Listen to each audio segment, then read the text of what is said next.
Happy Thirsty Thursday, or just regular Thursday. Welcome on into Let's Bet It. Lauren Jabari here with Jared Smith, Mark Zinno. Guys, we got the Sweet 16 today. Michigan playing Villanova. I'm stressing all day today, Jared. How are you feeling about the Sweet 16 coming up in a few hours? Feeling good. I put a little extra sweetener in my coffee today. Wink, wink. Dad joke. Love it. Yeah, we're off to a good start already today. No, listen, I think we deserved a break. It was Sunday night, my eyeballs were like oozing out watching that Arizona TCU game. I needed a break from college basketball, even though I bet the NIT and the CBI last. You're so wild. But we're back tonight. 4 games tonight, 4 games tomorrow. And then really it's the nitty gritty. So enjoy the next 2 nights where we kind of have the simultaneous action going on, because this weekend it'll be standalone games for the rest of the college basketball season. So we've reached the end of the rainbow pretty much. We've reached the end of the rainbow. Zinno, you have a new background. Did you carve a cave out of your basement or something? And are you in a wine cave? Are you in a dungeon? Please tell us more. Dungeon. It's my Pink Floyd mantra, just another brick in the wall behind me. That's where I was going with the whole thing. But another bet in the wall, hopefully. Yeah, another bet in the wall. Hopefully we don't see a lot of bricks tonight from our college basketball teams. But can we put a buzzer beater? Can we get one buzzer beater? I agree. We haven't had one yet. Okay, we haven't had a buzzer beater, but there's been a lot of really close, unreal games. Yeah, there's been a lot of good games, but not a lot of close games. We didn't have one game during the round of 32 that was less than 2. That was like a 1-possession game. They were all 4 or more. Almost. You're right. We almost got a buzzer beater, but we didn't. Right? Did Jared freeze? No. Full disclosure. No. I think Jabara froze. I think Lauren just froze. Yeah, I know. She just froze on us. But full disclosure, listen, I had a great Sunday last Sunday. I went 5-0, which was insane. Lauren's back. Did I freeze? Yes. You're the one that froze. Yeah. Dang it. I don't think she's accusing me of freezing, and then she's the one that froze. Did you hear me say, did you freeze? Yes. We heard you say, we heard you say that, then you froze. You are now the ice queen.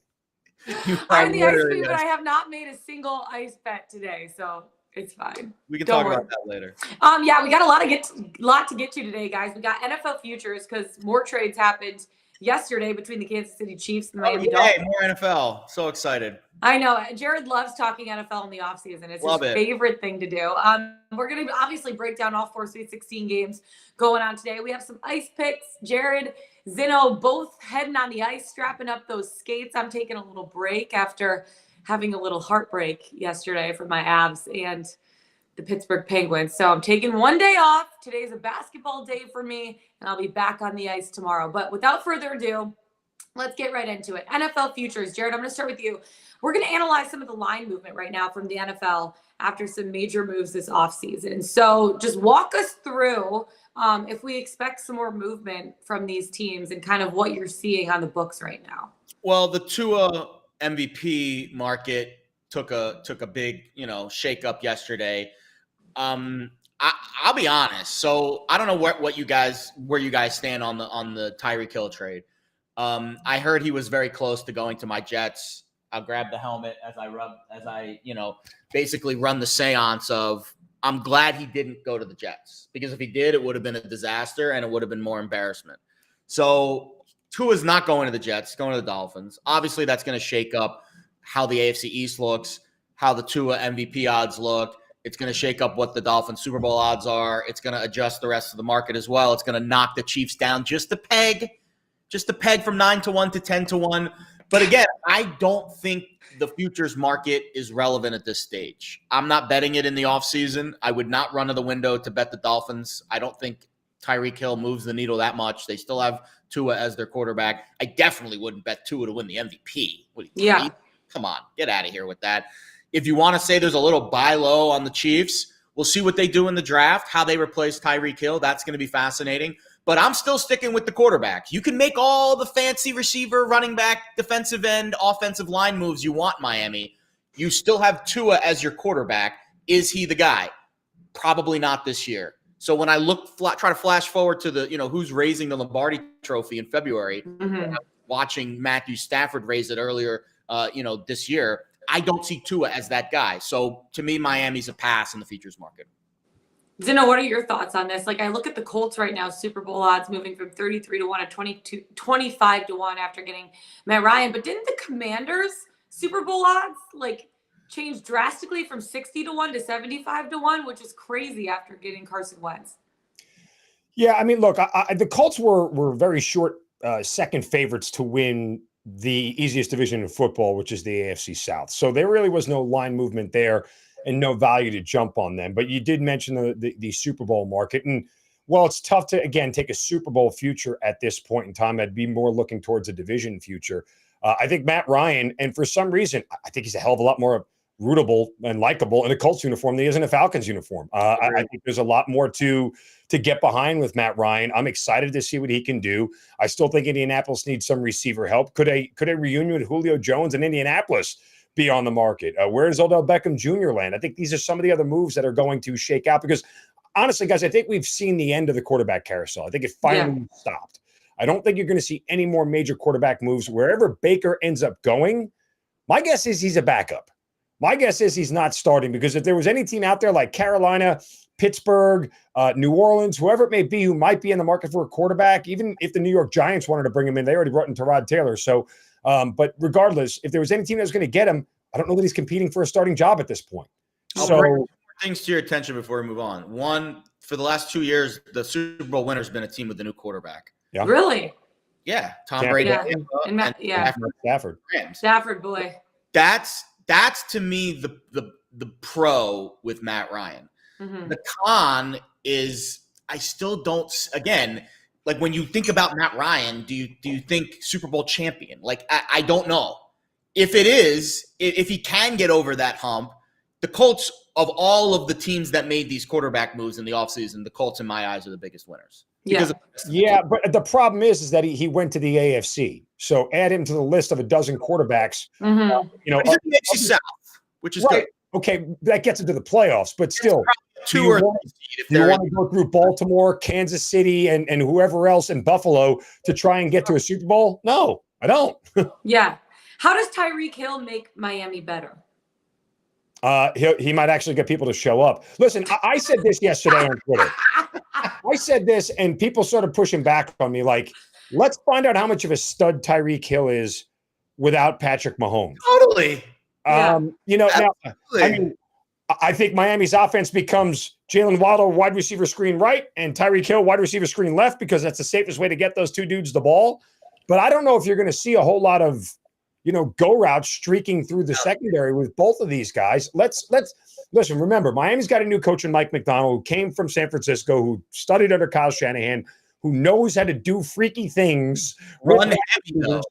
What's that? Heavy offense. How about they turn Tyreek Hill into Deebo Samuel? Like that's a lot of people have asserted that. I would argue that Deebo Samuel is a much better runner because of his size. Deebo Samuel is 6'4", 210 pounds. Tyreek Hill is 5'8", $170 soaking wet. I don't know if that works. If anything, I would go back to what Taylor Gabriel was in Atlanta in 2016 because of the similar size of those players. A lot of jet sweeps coming around, things of that nature. But they're not going to be straight sort of run plays the way the 49ers use Deebo. I don't think you can do that with Tyreek. He'll be broken in a month. I'm happy for McDaniel because I do think of all of the coaches that can get the most out of a Tyreek Hill, considering their quarterback handicap, it is McDaniel. So I'm interested in that dynamic, but I'm not running to the window to bet anything Dolphins related right now. No. I'm not running to bet any NFL futures, period. No, I will. I'm still backing Derek Carr. He's going to be in the MVP conversation this year.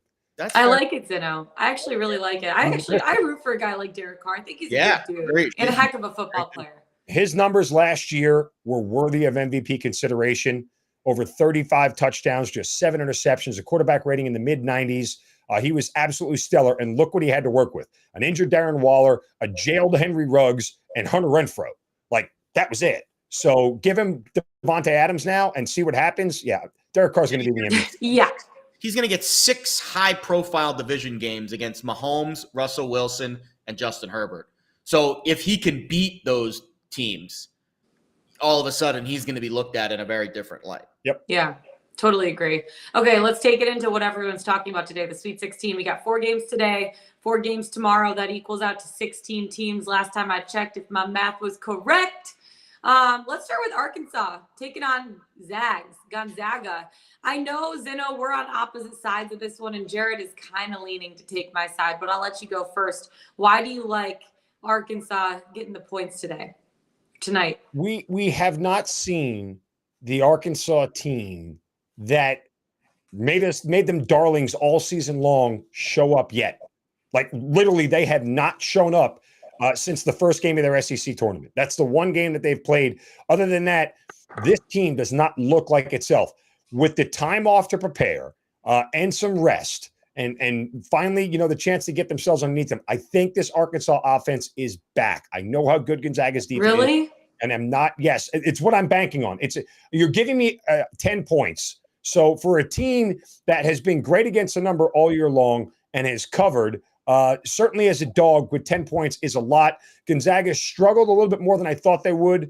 Was it against Memphis? Yeah, it was against Memphis in that game in the first half. Mm-hmm. I would actually look at that number too. Again, I think it's a situation here for Gonzaga.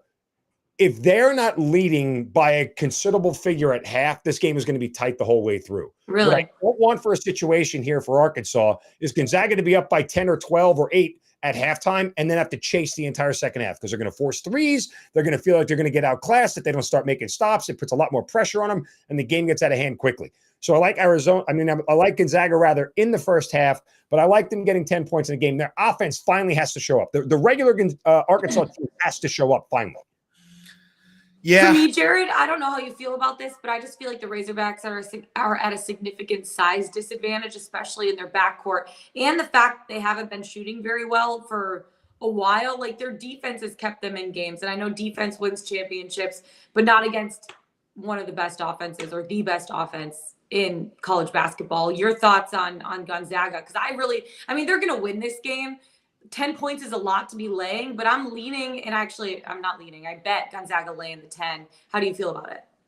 Yeah, I think Gonzaga wins the game. I put him in a money line parlay with Villanova. Pays off about minus 130 on the odds. I think that's a safe way to play it.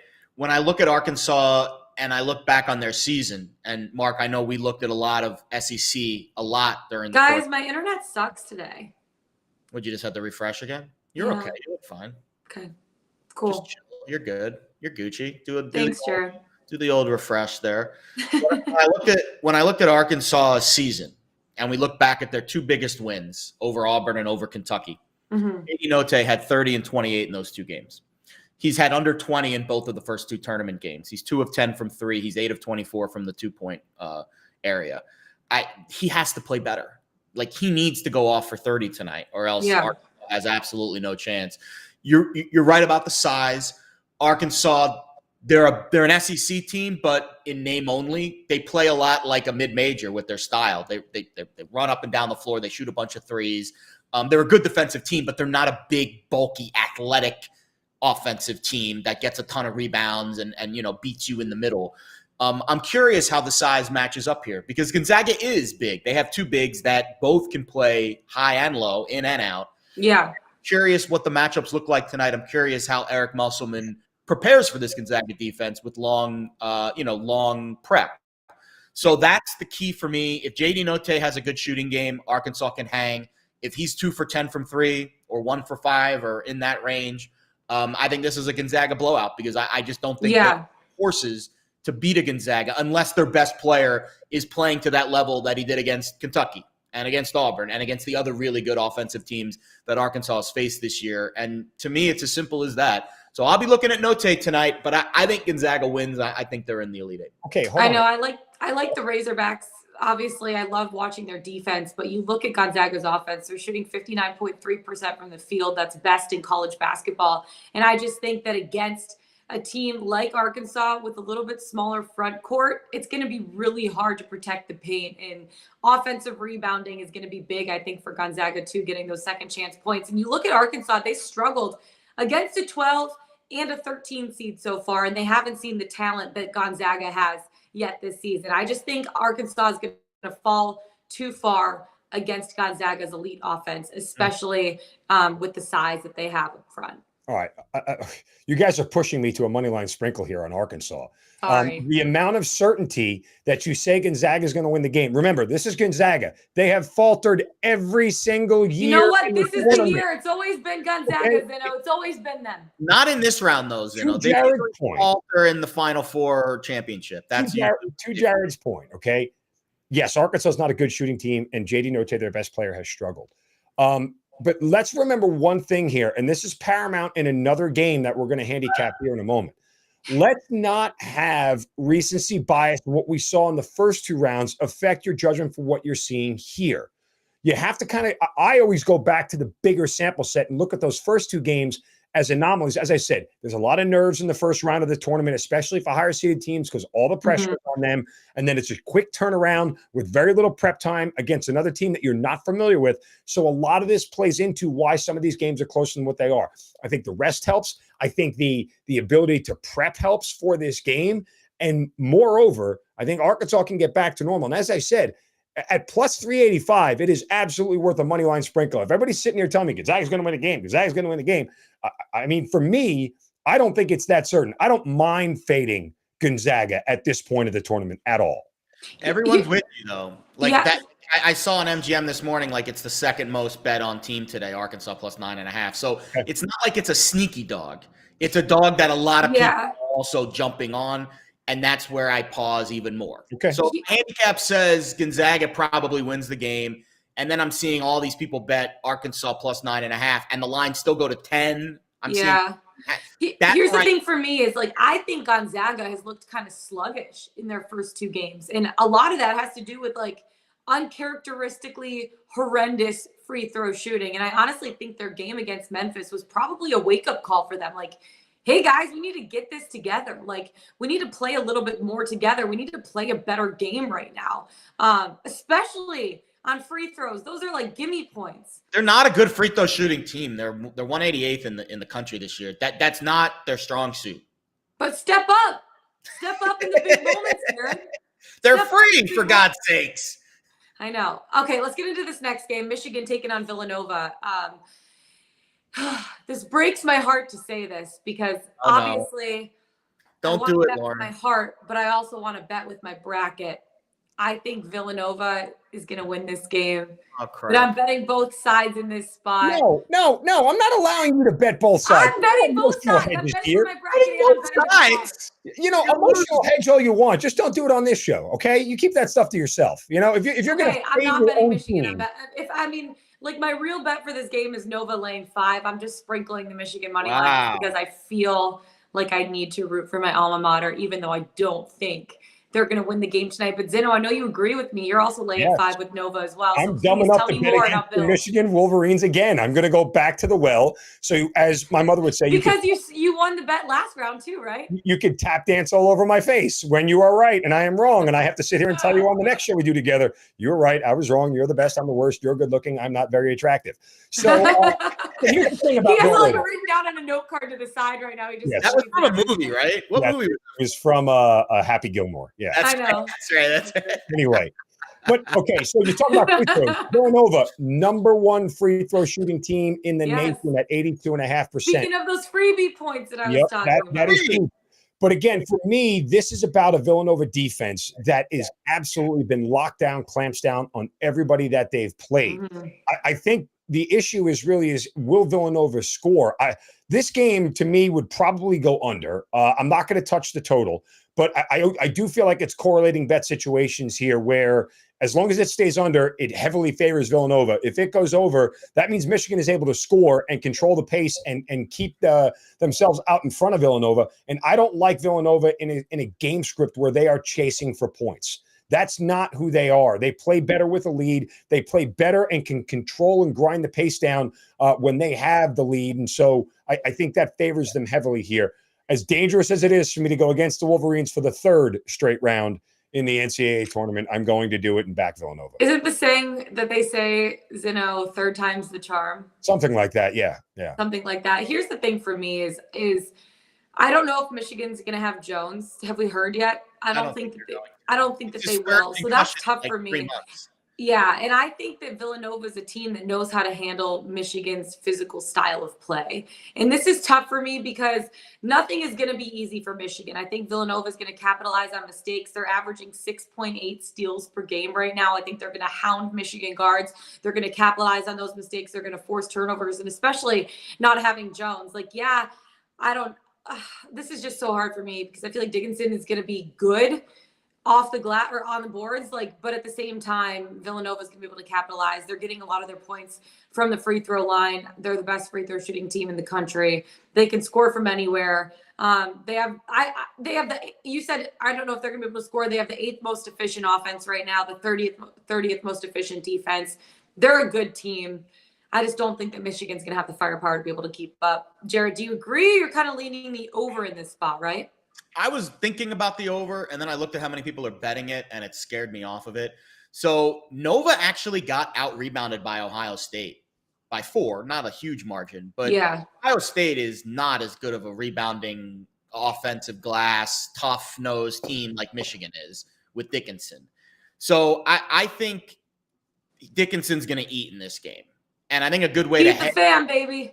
Feed the fam, babe. I think a good way to hedge Nova action in this game is to bet over props on Dickinson because both could still hit, but I think one won't hit without the other. You know, it's kind of like it's a way for you to hedge a little bit. But I think, and this is coming from a guy that doesn't really bet player props in college basketball. Not a whole lot, because I've mentioned that I don't like the foul issues, and I just think rotations can be tough. But I expect Dickinson to be on the floor for the majority of this game. I feel very comfortable betting Dickinson props because I know he's going to be a big player in this game. It all surrounds him. And to me, when I look at what he did in the first 2 rounds, 48 points, 15 rebounds, 5 assists, 5 blocks. Oh, by the way, 3 of 6 from the 3-point line and 13 of 15 from the free throw line. Like, he literally is a do-it-all player on this Michigan team. And I think if I'm Jay Wright and I'm trying to scheme this game out, I say Dickinson's going to get his. Yeah. That's fine. Those are 2-point shots in the paint. Let's defend the arc. Let's make sure that we're not giving up the big threes. And let's make Michigan a one-dimensional team where their only option is to throw it down into the post and have Dickinson, eat. I think that favors Nova. I think that favors the pace, because when big men are scoring, the ball has to get worked around, and then it has to go into the paint, and then he's got to do his little dribble back down. It's not a fast-moving up-and-down game, which I think that favors Nova. But when I think about Nova, especially the first 2 tournament games, in my mind, they're becoming more of an offensive team. They look like they're an offensive team. And that's why, to me, if they go run up and down and shoot a lot of threes, I can see this game going over. Dickinson's quotes were fascinating to me this week. How about this one, guys? He called Villanova, quote, a more disciplined Iowa. Ooh. I don't know if you want to be throwing around those kinds of disparities, because I'm sure Nova read that quote, and I'm sure they saw Iowa in their first-round game, and they're like, wait a minute, we are way better than Iowa. So I just – But this is also coming from a Michigan team that barely made the tournament. You can't say that kind of stuff. Yeah, and he went into rattling off all the Big Ten schools that mocked Michigan and chanted NIT when they went to go play them. So Dickinson's obviously got a lot of distractions this week, thinking about, Iowa and Wisconsin and all these other teams. He should be worried about Villanova. To me, I think Villanova wins this game. If I was going to bet it against the number, I would lay the points with Nova. I would lean to the over, but the public's pretty much all over that one, so I'm a little bit hesitant. But I think Nova wins this game, and I think they're able to control Dickinson enough, and there's not enough else around the Wolverines on offense to score enough points to get over the hump. Lauren, I think Michigan players will say whatever the heck they want when their coach B-slapped another coach right in the middle of the floor. I think their players don't really care what anybody thinks. So, that might just be some of the coach, letting them know it's okay. A more disciplined Iowa. I mean, that's a slap in the face to Iowa, right? That's bad. Honestly, I was just in Detroit yesterday for the Hawks game, taking on the Pistons, and obviously Beeline was there. He's a shooting coach right now for the Detroit Pistons. And I just looked at him. I'm like, I miss you, man. I miss you. I miss you on the Michigan bench right now. I mean, nothing against Beeline's a hell of a coach. Beeline was just such a good dude. He was like turned boys to men, if you will. Boys to men. I miss Can't help yourself. I get it at least once a show. Scal took it from me last show, so really? Yeah. Well, he goes. I'm glad I had a good show with you guys. He said, I'm glad I started the show with you guys so I didn't have to hear you say boys to men. And he like he sang didn't it. It was take it so from you. He slammed you on it. He slammed me on it like hardcore, like Jordan me. Yeah, it was great. That was great. Yeah. Okay, let's move on to Texas Tech taking on Duke. I think the run for Coach K ends tonight. And boys to men, you both agree with me on this one. Go ahead, Mark. Yeah, I mean, I really wanted to make this my best bet. It probably, if I was forced to, it is my best bet. Pick a college, college game, this would be my play of the day. But this is just a better team. And again, as I've said repeatedly for the past 3 rounds, save the first round of the NCAA tournament against Cal State Fullerton, Duke's defense is a problem. They are giving up over 83 points per game over their last 11 games, save the Cal State Fullerton game. They do not know how to stop anybody at this point in time. That's problematic. I think Texas Tech's defense will do enough to slow down Paolo Banchero and company, and they won't have the ability to get into the high 70s or low 80s in this game offensively. But Duke's defense is bad enough that a mediocre Texas Tech offense should be able to get to 75 or above in this spot. I think the run comes to an end tonight. Texas Tech is a superior team. They're playing like it. They're a Final Four team. And as they get past this round, I don't see them not getting to the Final Four. I think this is the hardest ticket that they have to punch right now. Here's the thing for me, Jared, is I feel like Duke has the talent level to be able to win a national championship, like the upside, but I just feel like I haven't seen enough consistency from them, especially on the defensive side. And they've let too many teams just kind of hang around for me to feel confident in betting them. And then you look what Texas Tech has done. They've just clamped down on the teams that they've played. Is that kind of why you like them here in this spot too? Yeah, I mean, I think when you look at Duke's talent, you're right, but they're all freshmen and sophomores basically. Yeah. And Texas Tech's all juniors and seniors and fifth-year graduate senior transfers. I mean, their entire starting lineup is basically 5 seniors. So the experience certainly favors Texas Tech. The talent favors Duke. The defense favors Texas Tech, and that's not even close. Duke is rebounding. Yeah, everything. Every metric that you grade out minus turnover percentage, which is where Texas Tech struggles. But the Red Raiders. I will say to that, Duke only ranks 309th nationally in defensive turnover rate, which is probably the number that you want to see if that's your biggest weakness for Texas Tech. You know what I mean? It's a team that's not – Duke is a team that's not going to force many turnovers. They're not going to get into you defensively. So Duke finally covered against Michigan State, albeit one of the most miraculous covers probably of the tournament. They were down 5 with 5. Wild. And they somehow covered 6.5. So that was their first cover in their last 6. And over that stretch, they're allowing 78 points per game. And when I look at the adjusted defense of the Blue Devils' opponents, they haven't faced a team in the top 10 of Ken Palm's adjusted defensive metrics since Gonzaga. I can remember. Their last 6 opponents during this stretch run where they've really struggled to cover, Michigan State's 70th, Fullerton's 166th, Virginia Tech was 54th, playing their 4th game in 4 nights. Miami 123rd. Syracuse 207th. I mean, these are teams that aren't good defensively, and Duke was able to score on them. They're not going to be able to score on Texas Tech like they've scored in previous. So they're going to have to muck this game up if they want to win it, and that's not the style that they want to play. Now, on the other side, Tech has this very high variance offense where they scored 97 points against Montana State. They made 1 million threes, 12 of them to be exact. Then they scored 59 against Notre Dame and made 4 threes. I think in the middle is kind of where I'm looking for here. I think if Texas Tech gets to 70, that's the benchmark. I think if this game's played in the 60s and Texas Tech can get into the high 60s, I think they win. And to me, the cherry on top is this game's being played at the Chase Center in San Francisco. Duke's 0-5 all time on the West Coast, losing by an average of 8 points. They don't play a lot of games out there because they like to stay in their little bubble down south.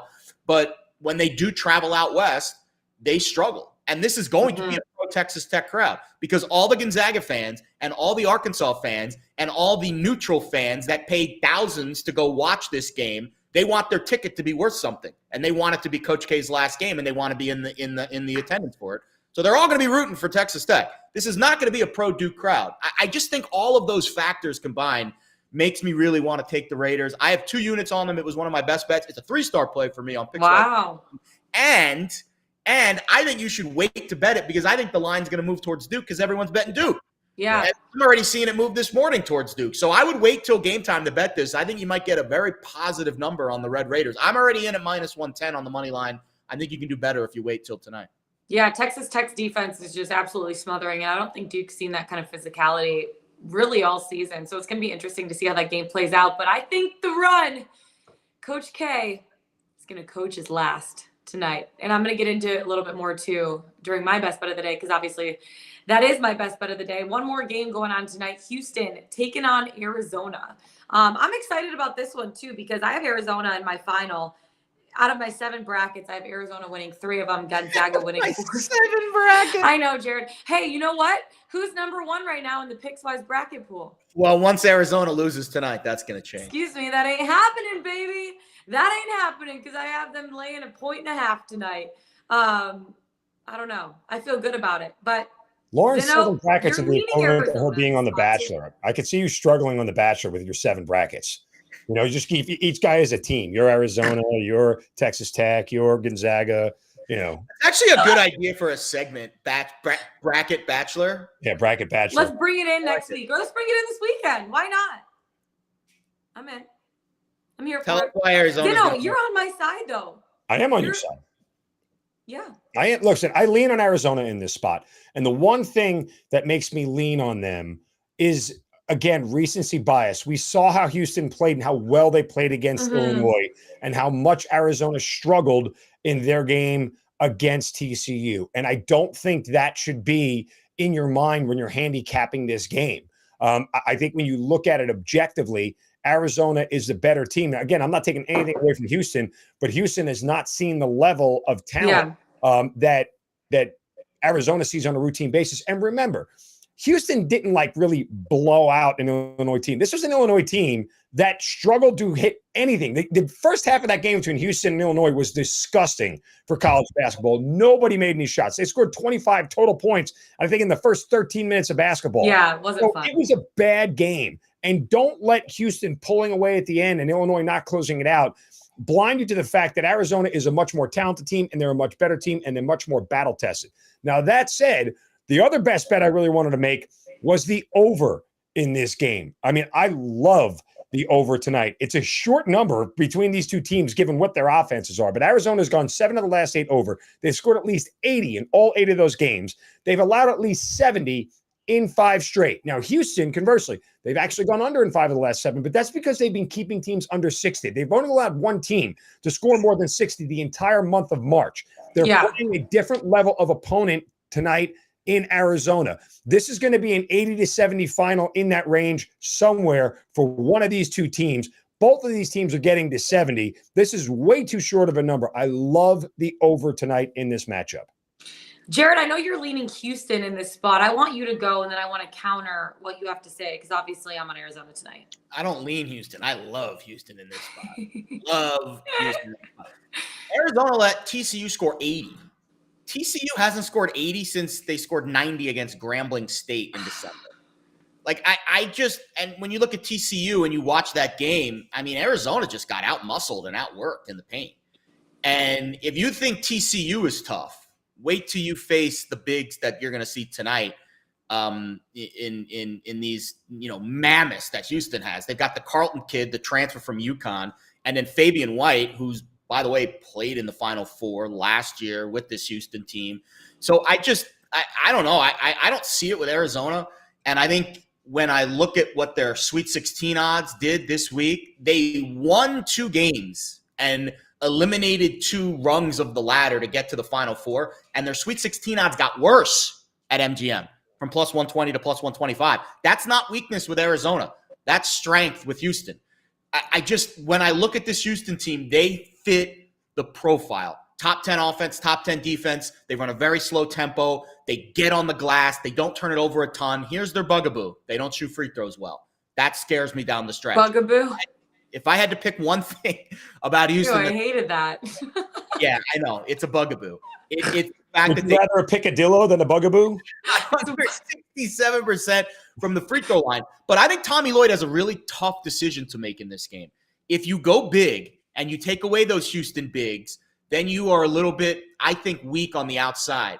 I think if Kriisa plays 27 minutes and goes 1 of 10 from 3, though, like he did against TCU, I think Houston wins this game by double digits. So how is Tommy Lloyd going to play this game? Do you go big and you try to, negate Houston's size and athleticism in the middle, but then maybe your ball handling's a little bit weaker on the outside? Or do you put Kriisa back on the floor and you go small and you give up those rebounds like they did to TCU? When Kriisa was on the floor against TCU, it was a rebounding show for the Horned Frogs, but he was also awful on the outside. It's a dilemma, I think, for Tommy Lloyd. And here's the kicker on top for me, and this is why I love Houston even more. The game is in San Antonio. I mean, it's a 4-hour. Okay, have you seen how freaking big the state of Texas is? Houston is literally on the opposite side. No, it's not. It's a 4-hour drive from San Antonio. We need to get you a map. We really do need to get you. I actually am geographically very challenged. I am geographically extremely This challenged. game is going to be the biggest pro-Houston. Of all of the teams in the Sweet 16, Houston, I think, has the biggest home court edge of all of them. The game is literally in their home state, a 4-hour drive away from campus.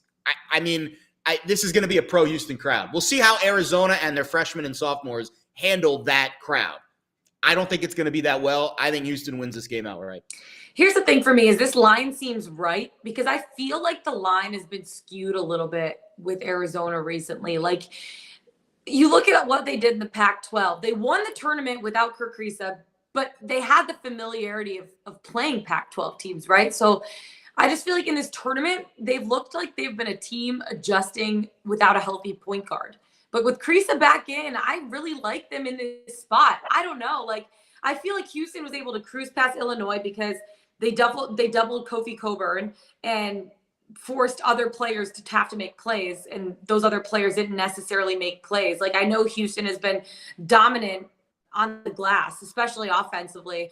And I just think Arizona has the length to keep them off the boards in a spot like this. They're young, they're hungry, they want to win this thing. And I also think after a week of rest, Kriisa is going to be effective from the field. It's going to be a close game. I know Houston is relentless in this spot, but Arizona has two big men that I think can be effective in the post and a lot of three-point shooters that can knock down shots. So they can find TCU off the glass, though, Lauren.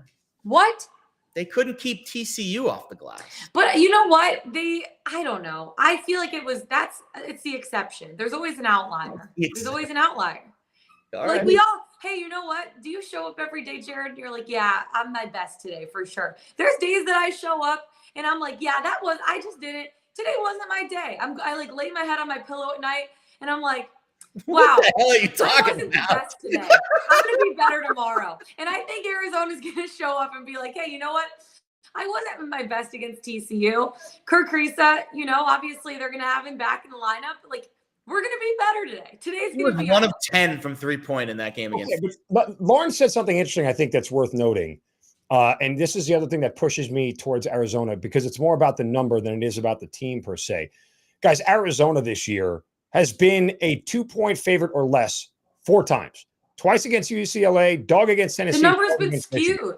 So you're not going to find a situation where Arizona is this small of a favorite. And it almost says like, I have to take it. If I'm on the wrong side, it's not because Arizona didn't cover. It's because they just flat out didn't win.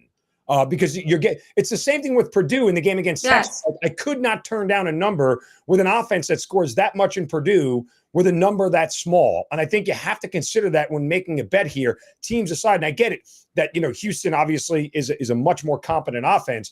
But to your point, Jared, part of the reason why TCU out-rebounded is because Arizona missed a ton of shots. Is that going to happen 2 games in a row?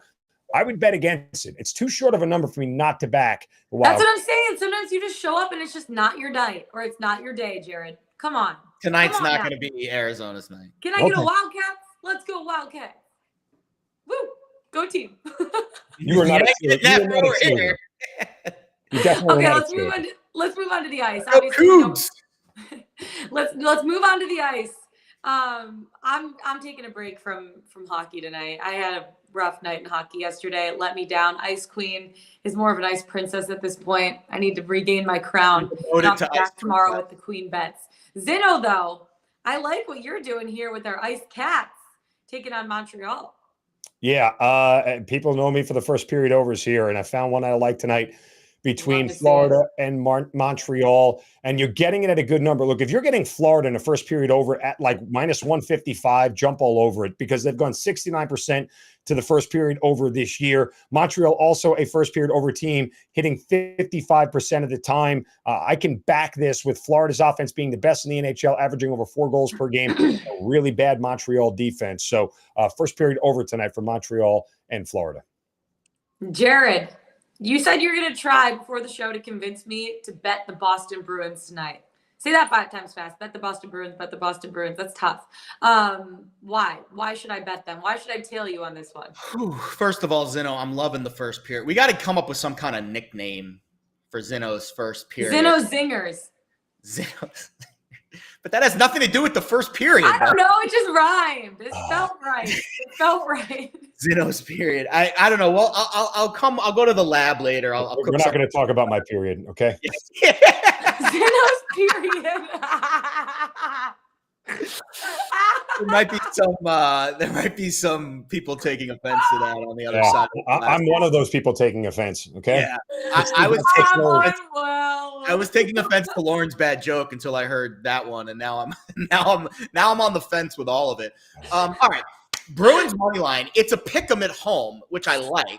If you want to get a little extra cheddar cheese, you take the 3-way money line. But I'm just going to go Bruins straight up money line, which means the overtime and the shootout matters as well. I got minus 105 over at Westgate. So Lightning have lost 2 straight. I know you were thinking about no, you did bet them the other night, right? Against Carolina. Yeah. And I think Tampa Bay, listen, they're the 2-time defending Cup champs. They don't really need to exert themselves over the next couple weeks. But Boston's hot on their tails for that 3rd spot in the Atlantic Division. And it actually, the standings could flip tonight if Boston wins. I don't know if it matters to Tampa Bay if they're the 3rd seed in the Atlantic or the wild card team. I don't really know because I think they're just so laser focused on defending their cup that the regular season games I think are losing a little bit of meaning. I think it matters a little bit more to Boston, and they're at home, and they've got Jeremy Swayman in net. And this is a name that not a lot of, casual hockey fans probably are familiar with. They're used to seeing Tuukka Rask in net for the Bruins for all those years. He's gone. Now it's this kid, Jeremy Swayman, who's been fantastic this year, 9-1 over his last 10 games. And his goal saved above expected per 60 minutes is right on par with some of the best in the league, including Vasilevsky. So the netminder edge that Tampa Bay usually has with Vasilevsky, who's like a default advantage in goal, not so much tonight with Swayman, because I think these guys are kind of on the same level. And again, this is an important game in the Atlantic standings. I think Boston is more up for this game than Tampa is at home. And I love the fact that their defense is playing amongst the best in the league this year. They're first in expected goals against. So I think this is an edge for Boston. And I think at a short price, basically a pick 'em at home, I'll take the Bruins to beat the Lightning. You convinced me. I'm tailing you, Jared. I can't go a night without a hockey bet. I can't go a night without a hockey bet. Come on now. It's me. How about you parlay it with Zeno's pick, and then we'll do a little banger. Okay, let's do that. Zeno's period combined with Jared's period combined with Jared's Bruins. Deuce. Jared's Bruins. Jared's bees. Jared's bees. The bees are buzzing tonight, baby. Jared's bees and Zeno's period. We're going with it. Let's parlay them together. Okay, before we get into our best bets that in the Pickswise 3-star play of the day, I want to make sure we plug the Mega March Sweet 16 on the Pickswise YouTube channel to hear Jim Root, Dan Servididio's picks for tonight. So make sure to go check that out. Mega March Mega March Sweet 16. Jared, Pickswise.com. Who do we got? 3-star play of the day, or do we have a ton of them that we just need to tell people to go to the website? But we do have my 3-star pick on Texas Tech. Oh. I don't want to go too crazy because there's another 3-star pick from Tyler Mortimer that goes against my Bruins pick. He's on the Lightning tonight. So it's kind of a dueling hockey handicappers night on Pickswise. You, as the Pickswise consumer, have to pick who do you trust more on the ice. Tyler Mortimer, who's probably his record in hockey games is probably way better than mine because he does 3-star picks for the site, or me. So you get to choose tonight. Tyler Mortimer. I'm tailing Jared, baby. Well, hopefully we don't regret that, and hopefully you don't text Tyler Mortimer later and ask him for how he came. Sorry, Ty guy. Pick. I know. Okay, let's get into our best bets of the day. I want to talk about my Texas Tech pick, but I will let Zeno go first because we've been talking about hockey. Yeah, there was one thing that pushed me over the top here to back the Florida Panthers tonight. The other trend I've been following outside of first period overs in the NHL is really good teams versus really bad teams. Florida Panthers, number 1 in the Atlantic, first place. Montreal Canadiens, way down at the bottom. They have a season to forget. Yeah, Montreal has a negative 78 goal differential. They score 2.5 goals per game. Ew. They allow 3 3.75 goals per game. It's the highest scoring offense in the league in the Florida Panthers. And has anybody noticed that the Panthers have been off for 6 days? You want to talk about rest. They haven't played a game in 6 days. Now, if you're saying, Zeno, why don't you just take the first period over because you love it so much? I do, but here's the thing, that the small pause was rest versus rust in 6 days. They might be a little sluggish out of the gate, so I'm taking the Panthers -1.5 on a puck line on a really short number at -114. They're better than the Montreal Canadiens. It doesn't even matter who is in net for Florida. Both their starter and their backup still give up less than 3 goals per game. It doesn't matter. Florida's going to win this one handily. They won the first game of the year 5-2. It'll probably similar final here in this one. I'm backing the Ice Cats -1.5 on the puck line. It don't matter who's in net. They're getting it done. Jared, you think Houston's going to get it done tonight, despite Zeno and I both disagreeing with you? Yeah, everyone's against me on this pick, including all the public. You know what? If it hits, you're going to look really cool.